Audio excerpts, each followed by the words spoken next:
చూడండి వాటరు ఈ విధంగా ఉన్నాయి చూడండి. చూసిండ్రా కలర్ వచ్చింది చూసిందా. అయితే ఇట్లా పిసుకాలి. పిసుకుతూ ఉంటే మనకు దానిలోంచి పిసిక వెళ్ళిపోతుంది. సన్న ప్రేవలాగా ఉంటుంది కదా, అది మనకి ఏర్పడది. మనం ఇట్లా అని కడిగేస్తూ ఉంటే మనకు వైట్గా వచ్చినాయి కదా అని అండేస్తాం. అండినాక మళ్ళీ అది ఉష్క వస్తుంది. అందుకే ఇట్లా పిసికి ఏ విధంగా పిసికి మనము కట్ చేయకముందే కూరగాయలను కడుక్కోవాలి. ఇట్లా ఫ్రెష్ చేసుకొని కడుక్కోవాలి, తర్వాతనే కట్ చేసుకోవాలి. ఓకేనా ఫ్రెండ్స్?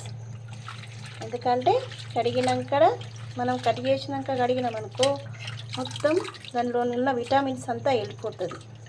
కాబట్టి మనము దాన్ని కడిగేక ముందు మంచిగా బ్రష్ చేసుకొని కడుక్కున్న తర్వాత కట్ చేసుకోవాలి. అప్పుడు మనకు విటమిన్స్ అనేది వెళ్ళకుండా ఉంటుంది. ఓకేనా ఫ్రెండ్స్? చూడండి అప్పుడు ఎంత తెల్లగా ఉంటే నీళ్ళు వాటర్. ఇప్పుడు నీళ్ళు పట్టి చూపిస్తాం. ఇక ఎట్లున్నాయి వాటర్ పుష్గా ఉన్నాయి చూడు. మనకు మంచి వైట్ కనబడ్డాయి. ఫస్ట్ ఇట్లా కడగడం వల్ల చిన్న ప్రేమ అనేది మనకు ఇందులో వస్తుంది. ఓకేనా ఫ్రెండ్స్? చూసారా చిన్న ప్రేమ ఇసుక నీళ్ళు చూసినా ఎంత ఫ్రెష్ కనబడ్డాయి. ఫస్ట్ నీళ్ళు మనము ఇట్లా అనుకోగానే ఇట్లా అని పారబోసి మనము 4-5 సార్లు కడిగినామని అనుకుంటాం కదా, కానీ ఇట్లా పిసికిన తర్వాతనే మనకు పిసికి వెళ్ళిపోతుంది. ఓకేనా ఫ్రెండ్స్? Thank you friends. మళ్ళీ వేరే గిన్నెలో వేసుకొని కడుక్కోవాలి.